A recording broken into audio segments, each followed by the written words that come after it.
नमस्कार, मैं ऋषि शर्मा, राजनीति 24 से।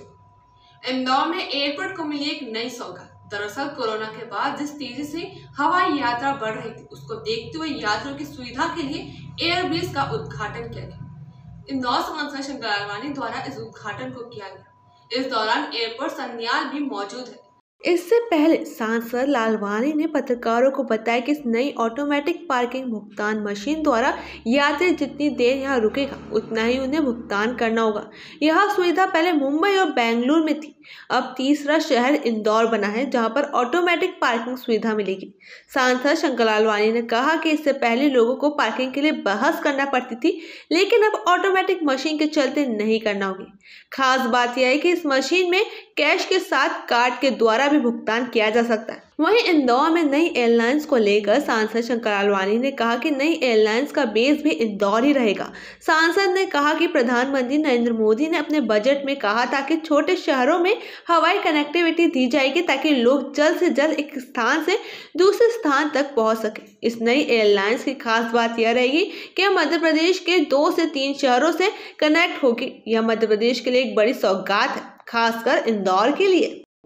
आज इंदौर एयरपोर्ट पे एरो ब्रिज जो कि तीसरा एरो ब्रिज है, और जिस प्रकार से धीरे धीरे हवाई जहाज की हमारे एरोप्लेन की संख्या बढ़ रही है, यात्रियों की संख्या बढ़ रही है, तो उसकी सुविधा देने के लिए देखिए इससे समय भी कम लगता है और सीधे अप्रोच वहाँ होती है, न लेडर लगाना पड़ती है न कनेक्टिविटी लगाना पड़ती है, सीधे आप एरो ब्रिज से आ सकते हैं। तो पूर्व में 2 लगी हुई थी, तीसरी है, पर जिस प्रकार आने वाले दिनों में जिस प्रकार संख्या बढ़ रही है यात्रियों की भी और एयरलाइंस की भी, और उसको ध्यान में रखते हुए 2 और अप्रूवल हुई है। मुझे लगता है कि अब ये 2 जो बन जाएगी तो उसको मिला के 5 हो जाएगी।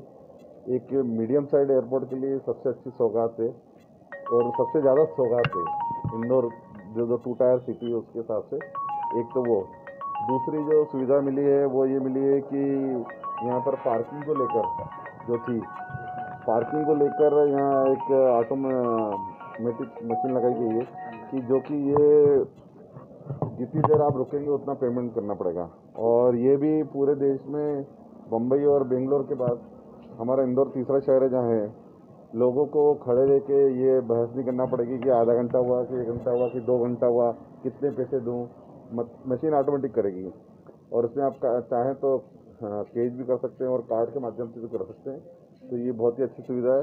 और आज एक एयरलाइंस भी आने वाली है दोपहर को, वो भी उसका बेस इंदौर रहेगा, वो भी नई एयरलाइंस है, उनका भी हम स्वागत करते हैं। तो धीरे धीरे एयर कनेक्टिविटी बढ़ रही है। माननीय प्रधानमंत्री जी ने जिस प्रकार कहा था कि लोग अब, पहले ऐसा था कि सफ़र जो हवाई जहाज़ में सफ़र था वो बड़े लोगों का था, लेकिन उन्होंने कहा अब हवाई जहाज़ का सफ़र आम लोगों के लिए, जो हवाई चप्पल पहनता है वो हवाई जहाज़ में भी बैठ सकता है, ये माननीय प्रधानमंत्री ने कहा था। और उन्होंने इस बार के बजट में भी कहा था कि छोटे छोटे शहरों में कनेक्टिविटी दी जाएगी ताकि लोग जल्दी एक स्थान से दूसरे स्थान पहुँचे। जो नई एयरलाइंस आ रही है वो हमारे मध्य प्रदेश के 2-3 शहरों में कनेक्टिविटी होगी। तो मुझे लगता है यहाँ के लोगों के लिए, मध्य प्रदेश के लिए बहुत अच्छी सौगात है, खास करके इंदौर के लिए।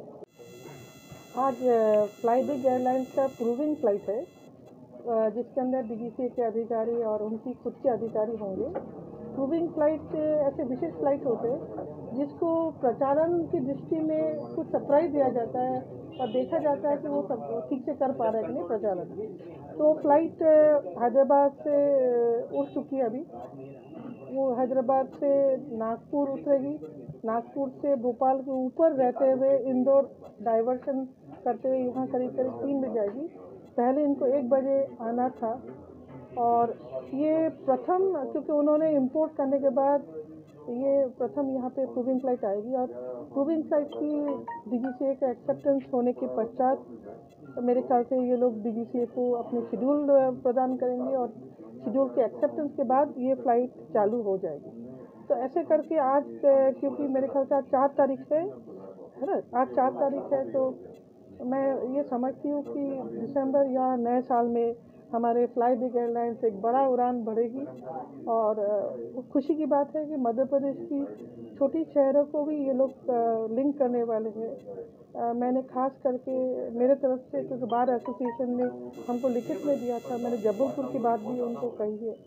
तो आशा करती हूँ भोपाल जबलपुर ये कनेक्ट करेगी।